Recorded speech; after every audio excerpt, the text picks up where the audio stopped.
Is the film The Dark Knight liberal or conservative? Why does that matter? Well, what would it say about you if we found out you and the Joker had the same exact ideology? The Dark Knight is widely considered the best superhero film of all time. Now 10 years old, the film also joins the ranks as one of the best sequels of all time. Now I love Batman Begins, but come on, this one's got the Joker in it. It single-handedly changed the Academy Awards. It was the first superhero film to make over $1 billion at the box office, and is ranked number 4 on IMDb's list of top-rated movies. Really? Number 4?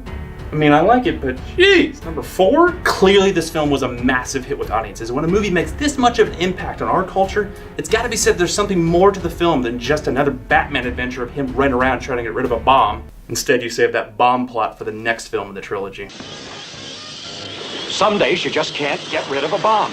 There was an idea that resonated with audiences. In an ideological sense, people tend to think and behave liberally or conservatively, so I want to know how a film like this actually conveys its ideology. To be clear, this is not a political discussion, this is strictly one about ideas and having some fun, so if you want to talk politics... Why so serious? To assess a film's ideology, we're going to need to focus on 3 key elements, which is content, characters, and message. Oh, and I'm giving a spoiler warning to those who haven't seen The Dark Knight yet, but if you came this far in the video and are surprised by this warning, should probably just get off the internet.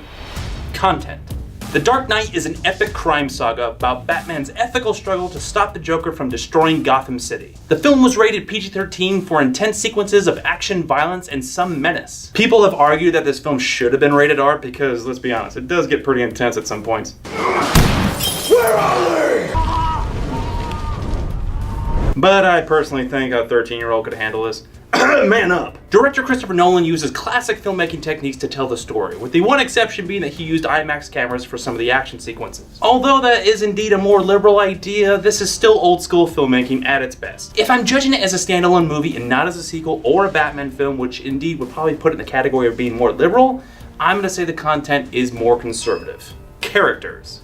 Picking 3 central characters to analyze, Bruce Wayne, the Joker, and Harvey Dent are the most prominent figures in the film. Bruce Wayne leads the film as he struggles with his limits as a crime fighter, and with the idea that the mere existence of his Batman has led criminals to adapt to more extremes, i.e. the Joker. He's the traditional hero who's willing to sacrifice it all in the name of justice, but seriously, what's with that voice? This city just showed you that it's full of people ready to believe in good. The Joker steals the entire movie by being a full-blown anarchist who's so crazy, he doesn't even think he's crazy. You're crazy. I'm not.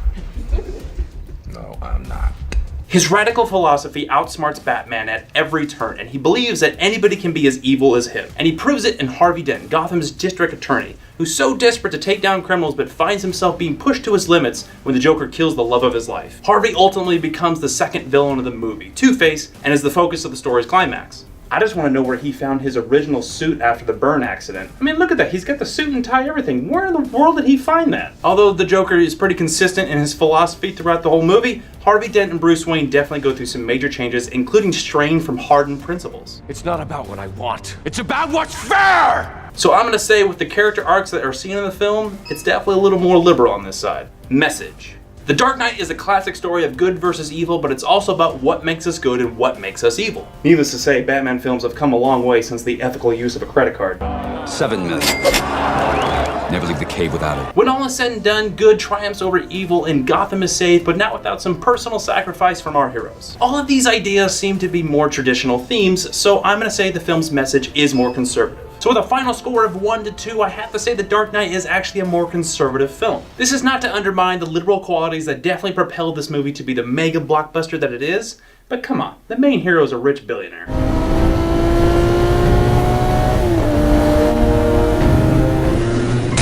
This is just my opinion, so if you disagree, let me know in the comments. Thanks for watching and subscribe for more videos like this.